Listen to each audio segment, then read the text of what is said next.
Hello everyone, my name is Robert Candelario. I'm a yoga and meditation teacher, and I want to use this series to just put out some little ideas that might help you live like a better life. And the subject I really wanted to tap in today was the idea of what if I have thoughts in my meditation. Now, funny thing is, I've been teaching meditation for a while, and I've noticed that a lot of people are very anxious about the idea of meditation. In fact, they are flat out panicked with the idea that they will fail and have thoughts. And I really don't know where this idea came from, where you should have no thoughts in your meditation.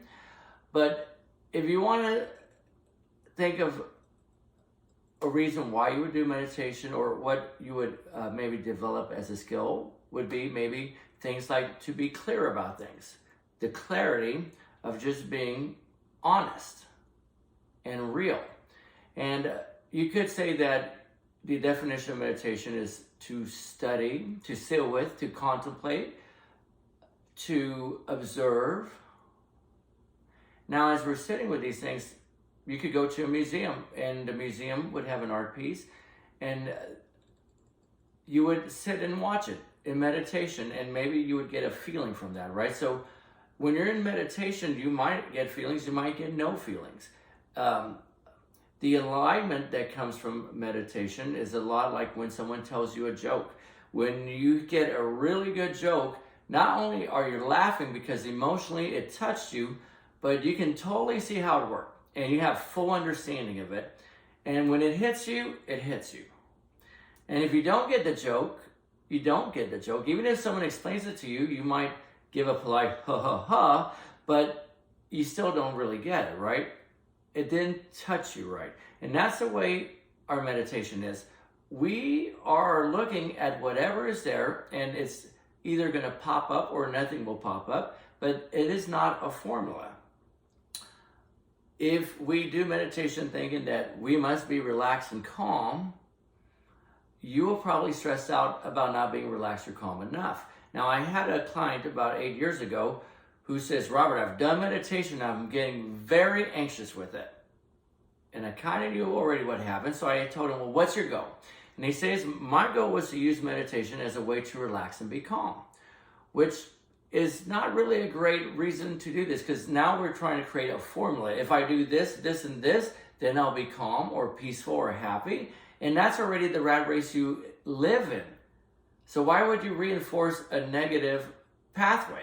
So right away, I said, well, what's happening? He says, I live in a big house, and in one of the rooms, it's very quiet, and we put candles and soft music, and me and my wife go in there and we try to relax and be calm and meditate in this room.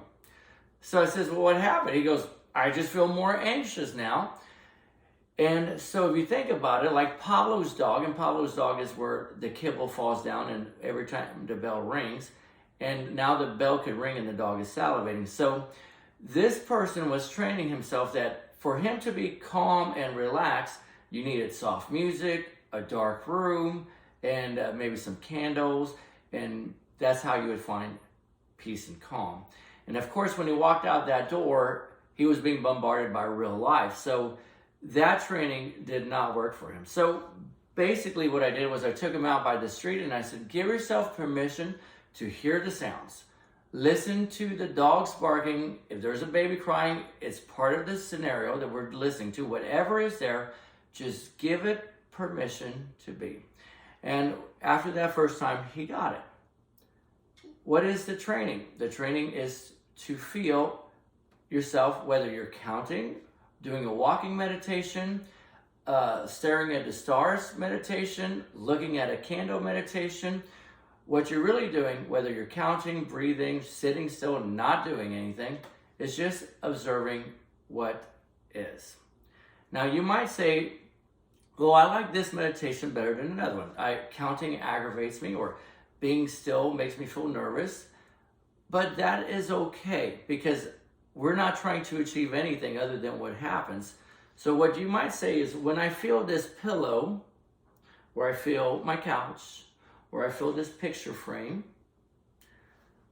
what I'm really feeling is how I, Robert, feel against a pillow, against a couch, against a picture frame.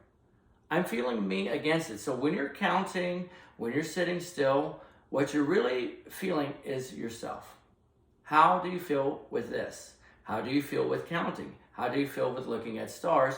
How do you feel with looking at someone's eyes? That is all there is to meditation. And so you're not just sitting there and being punished and you go think about it, like maybe you might have been punished as a kid. It's okay to have thoughts. In fact, many people have gone to India and Bali, and they go and they might do silent retreats, and they come out and they go, I still had thoughts. And the teacher will tell them, very good, you figured it out. Now move on with your life. Because that's not the point. The point of meditation is that when you're practicing being aware of what is and being in that moment, you're developing a skill so your whole life is a meditation. You are aware of what's coming in your mouth as you're eating it. You're aware of how the water scrolls through your fingers as you're swimming. You're aware of how you feel. You're aware of the temperature. You're aware of the color of the grass. You're aware of what is around you. And that kind of trains you to pull out from like being at dinner, and instead of enjoying your meal and really letting those fireworks from your meal show up, you might start thinking, well, what's for breakfast, right? And you're chasing it and you never really get to live. So the point of meditation is so your life is a meditation. The point of being aware of what you're feeling is that you're always aware of what you're feeling and you're developing that skill. So if you have thoughts and you watch them, you may learn something. You may learn nothing, but that's okay too. So I want you in your meditation practice, when you do have thoughts, maybe just observe it and then pull right back and just note. It might show you something, and that will take the anxiety out, because the goal is that there is no goal. The goal is just to be clear. I hope you enjoyed that. I'll talk to you next time, and I'll find another subject that will be fun to talk about. But hopefully this sheds some light and gives you freedom in your meditation, that it can be whatever meditation you pick, as long as you're aware of what you're feeling, what you're sensing, and letting that be okay. Thanks. Till next time. Namaste.